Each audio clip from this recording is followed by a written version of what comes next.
The War of the Worlds by H.G. Wells. Book 2, The Earth Under the Martians. Chapter 9, Wreckage. And now comes the strangest thing in my story.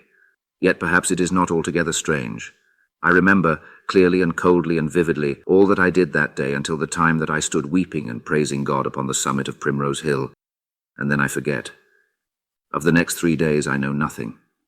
I've learned since that, so far from my being the first discoverer of the Martian overthrow, several such wanderers as myself had already discovered this on the previous night. One man, the first, had gone to St. Martin's-le-Grand, and while I sheltered in the cabman's hut, had contrived to telegraph to Paris. Thence the joyful news had flashed all over the world.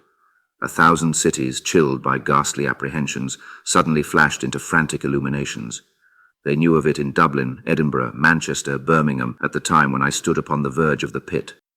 Already men, weeping with joy as I have heard, shouting and staying their work to shake hands and shout, were making up trains, even as near as Crewe, to descend upon London. The church bells that had ceased a fortnight since suddenly caught the news, until all England was bell-ringing.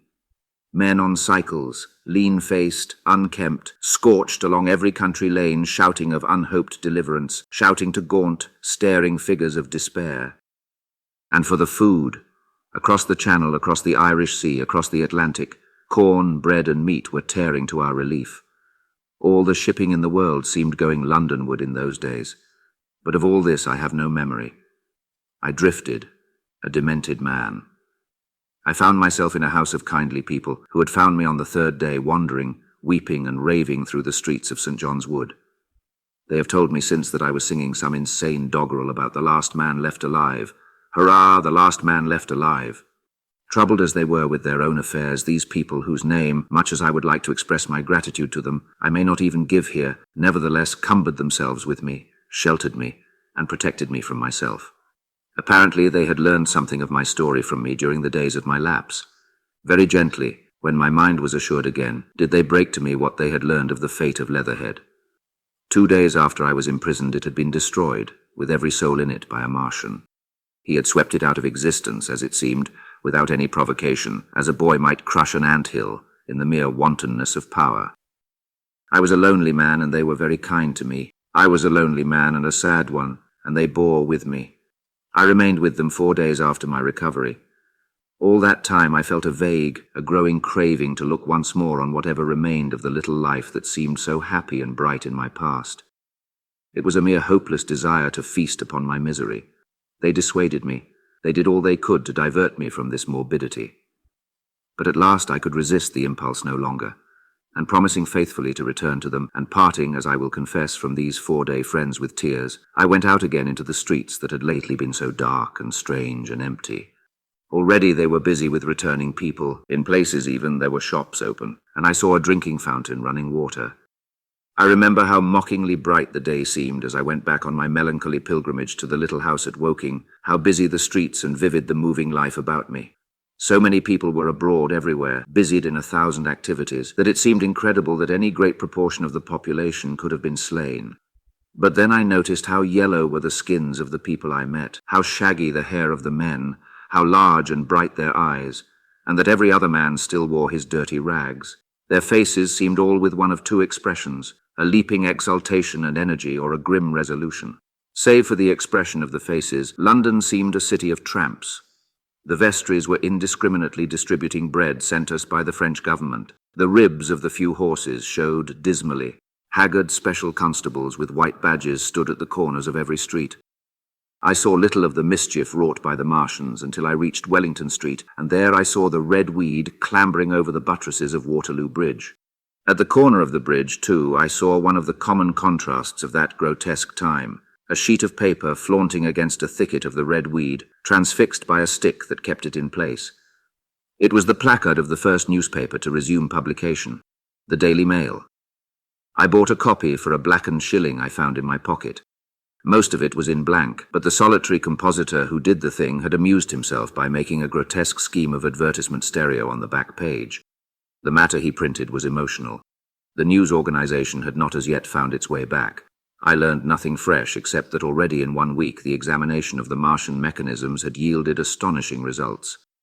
Among other things, the article assured me what I did not believe at the time, that the secret of flying was discovered.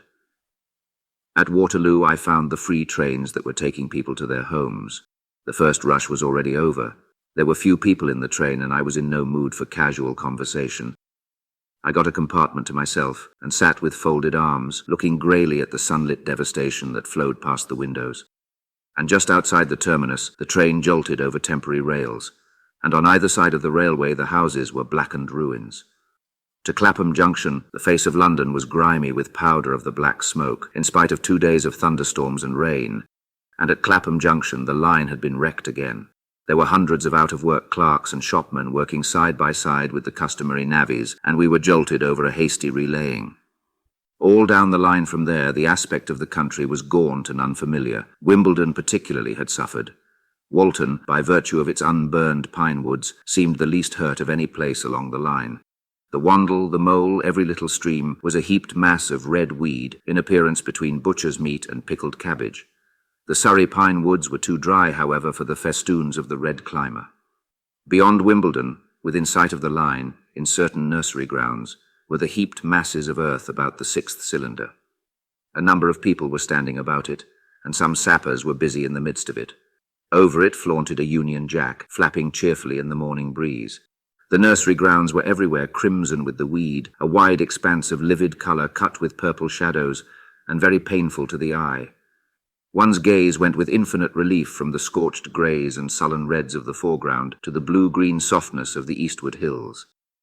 The line on the London side of Woking Station was still undergoing repair, so I descended at Byfleet Station and took the road to Maybury, past the place where I and the artilleryman had talked to the hussars, and on by the spot where the Martian had appeared to me in the thunderstorm. Here, moved by curiosity, I turned aside to find, among a tangle of red fronds, the warped and broken dog-cart with the whitened bones of the horse scattered and gnawed. For a time I stood regarding these vestiges. Then I returned through the pine wood, neck-high with red weed here and there, to find the landlord of the Spotted Dog had already found burial, and so came home past the College Arms. A man standing at an open cottage door greeted me by name as I passed. I looked at my house with a quick flash of hope that faded immediately. The door had been forced. It was unfast and was opening slowly as I approached. It slammed again. The curtains of my study fluttered out of the open window from which I and the artilleryman had watched the dawn. No one had closed it since. The smashed bushes were just as I had left them nearly 4 weeks ago. I stumbled into the hall, and the house felt empty. The stair carpet was ruffled and discoloured where I had crouched, soaked to the skin from the thunderstorm the night of the catastrophe. Our muddy footsteps, I saw, still went up the stairs. I followed them to my study, and found lying on my writing table still, with the selenite paper weight upon it, the sheet of work I had left on the afternoon of the opening of the cylinder. For a space I stood reading over my abandoned arguments. It was a paper on the probable development of moral ideas, with the development of the civilizing process, and the last sentence was the opening of a prophecy. In about 200 years, I had written, we may expect. The sentence ended abruptly. I remembered my inability to fix my mind that morning, scarcely a month gone by, and how I had broken off to get my daily chronicle from the newsboy. I remembered how I went down to the garden gate as he came along, and how I had listened to his odd story of men from Mars. I came down and went into the dining room. There were the mutton and the bread, both far gone now in decay, and a beer bottle overturned, just as I and the artilleryman had left them. My home was desolate. I perceived the folly of the faint hope I had cherished so long. And then a strange thing occurred. "It is no use," said a voice. "The house is deserted. No one has been here these 10 days. Do not stay here to torment yourself. No one escaped but you." I was startled. Had I spoken my thought aloud? I turned, and the French window was open behind me. I made a step to it, and stood looking out. And there, amazed and afraid, even as I stood amazed and afraid, were my cousin and my wife white and tearless. She gave a faint cry.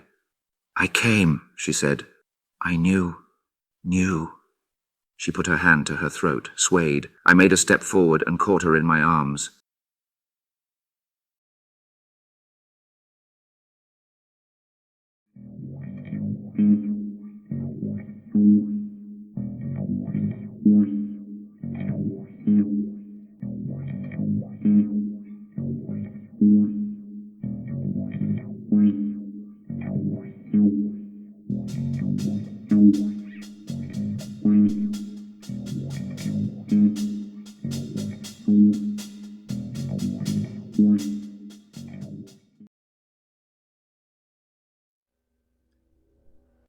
Masters, mistresses, the Doctor requires materials in order to maintain the TARDIS and ensure continued functionality. He similarly requires carbon-based comestibles to sustain his own biological functions and existence. Master would never say this, but he requires aid beyond that supplied by this unit in order to acquire these.